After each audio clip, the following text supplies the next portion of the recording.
Hello, gods and goddesses, and welcome to another episode of the Goddess Chronicles. I am your host, Elevar.Maximus, and today's episode is called Neediness. Make sure you like, follow, subscribe, comment, plus share. Let's get in the episode.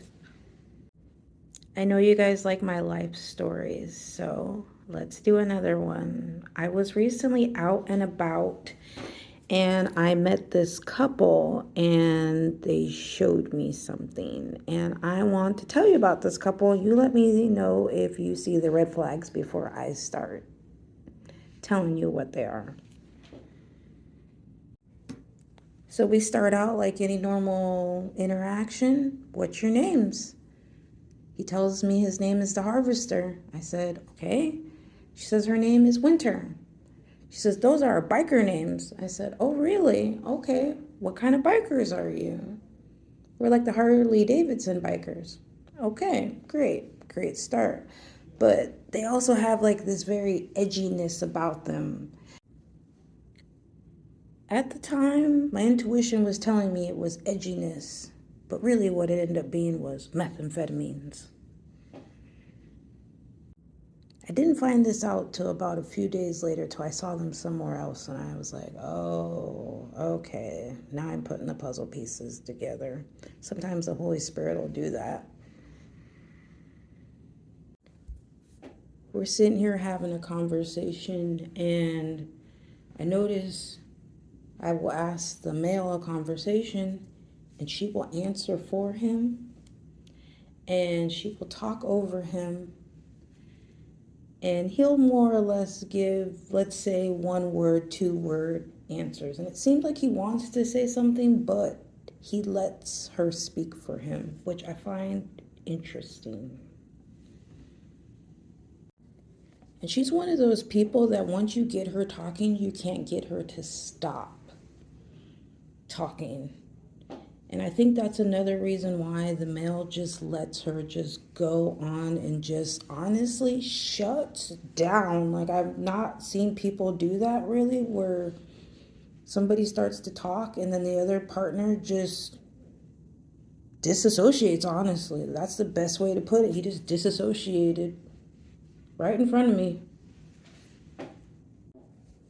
The most interesting thing about this couple that I kept noticing was she was talking to me, but yet she was trying to get his attention and he wasn't giving it to her, which I think also was one reason why she kept talking. It was like a child almost that needed attention constantly.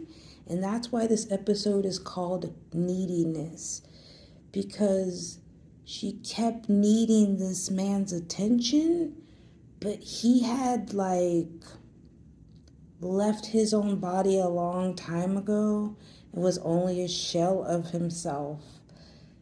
So he couldn't really be there for her the way she wanted him to be there for her. And I'm going to give you a couple examples of how this showed up in this conversation.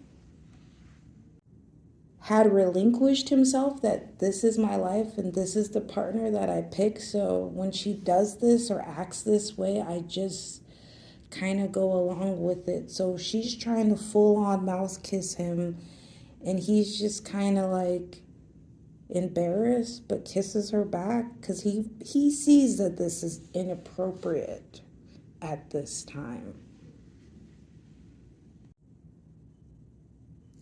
I was asking them about how they met and how long they'd been together. And she said something about 13 years. And she just goes in on this man for like a full-blown French kiss. Totally kind of inappropriate because like we're in the middle of a conversation. And he wasn't into it. But, So this is the time I start to recognize that this woman and this man have some trauma between them and this relationship is strained. The next example I'm going to give you is this woman, this very, very codependent relationship. She needs him to want her. She needs him to pay attention to her at all times. This woman has deep abandonment wounds. And the next thing she says to him is, baby, baby, baby, baby, my feet are hurting. They're tingling. What do I do? And we're people over 35 years old. It was very strange that she asked him what to do about this seemingly very regular problem. Like he was a doctor or something, and they were not doctors. So he answers her, and he gives her a very plausible answer. Why don't you get up and walk around? Maybe your feet will feel better. And she looks at him like a kid, like, yeah, that's a great idea. And she gets up and she starts walking around. And I look at this man, and he looks like he's beaten. Just beaten down from all the talking. And I hate to say that because, women, we love to talk. We do. We love to talk. I include myself into that. I love to talk, but this woman had just talked this man to death and just asked this man so many questions that he was tired of answering her. I could just tell. So we had a bit of a break in the conversation of quietness or, intermingling with a few others. And I look over and she's whispering in his ear. And she says to him out loud, though, is that what you meant when you said it wasn't about me? And later I had to ask the Holy Spirit about that because I was like, what was she talking about? And I got the best answer.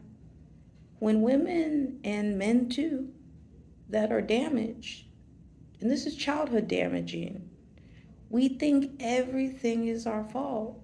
Again, that's why we need the reassurance. We got to talk. You still love me. You still like me. Everything's okay.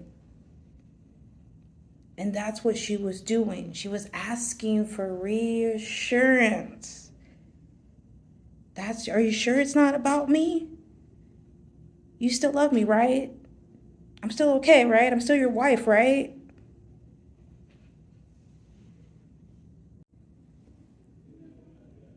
Winter and the harvester have a lot of woundings between themselves. He abandoned himself a long time ago. They live in codependency. They both have a lot of childhood woundings between them. If your relationship looks anything like this, I would tell you, you really need to look at yourself with love and ask yourself, why am I trying to find my inner worth in somebody else? If that's your problem. Maybe your problem's like the harvester. Maybe you keep abandoning yourself in relationships. Maybe you feel stuck.